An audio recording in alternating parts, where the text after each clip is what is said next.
Kwento ng mabuting Samaritano. Isang araw, naglakbay ang isang lalaki mula sa Jerusalem patungong Jericho.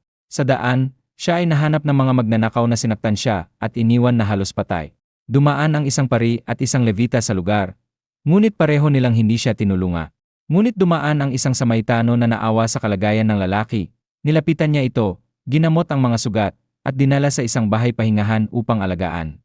Ang aral ng kwentong ito ay ang tunay na pagmamahal at malasakit sa kapwa, kahit na hindi mo siya kilala. Ang pagiging mabuting tao ay hindi nakasalalay sa estado ng buhay o relihiyon, kundi sa tunay na pagkakaroon ng malasakit sa iba. Ang 5 tanong at ang 5 sagot. Unang tanong, sino ang unang babae na nilikha ayon sa Biblia? Sagot, si Eva. Ayon sa Genesis 2:22, si Eva ay nilikha mula sa rib ni Adan. Ikalawang tanong, ano ang pangalan ng higanteng pinatay ni David? Sagot, Goliath. Si David ay isang batang pastol na tinalo ang higanteng Filisteo sa pamamagitan ng isang tirador. Ikatlong tanong, ano ang pangalan ng pangalawang pinakabata na anak ni Jacob?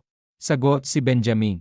Si Benjamin ay ang huling anak ni Jacob, at isa siya sa 12 tribo ng Israel.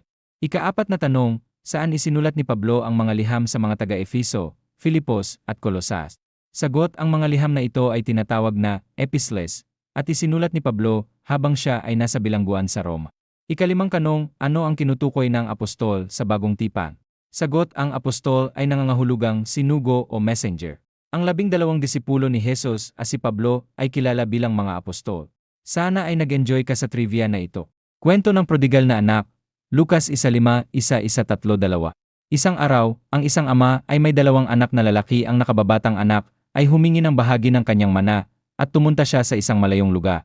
Doon, ginastos niya ang kanyang ari-arian sa mga kalayawan hanggang sa siya'y mawalan ng laha.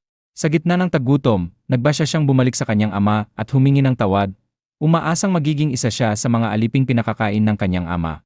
Sa kanyang kagbabalik, nakita siya ng kanyang ama mula sa malayo at mabilis na tumakbo papunta sa kanya.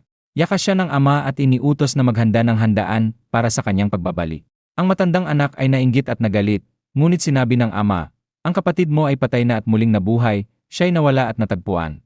Ang kwentong ito ay nagpapakita ng walang kondisyong pagmamahal ng Diyos sa atin. Kahit gaano tayo kalayo o kasalanan, laging bukas ang kamay ng Diyos upang tayo'y tanggapin at yakapin muli.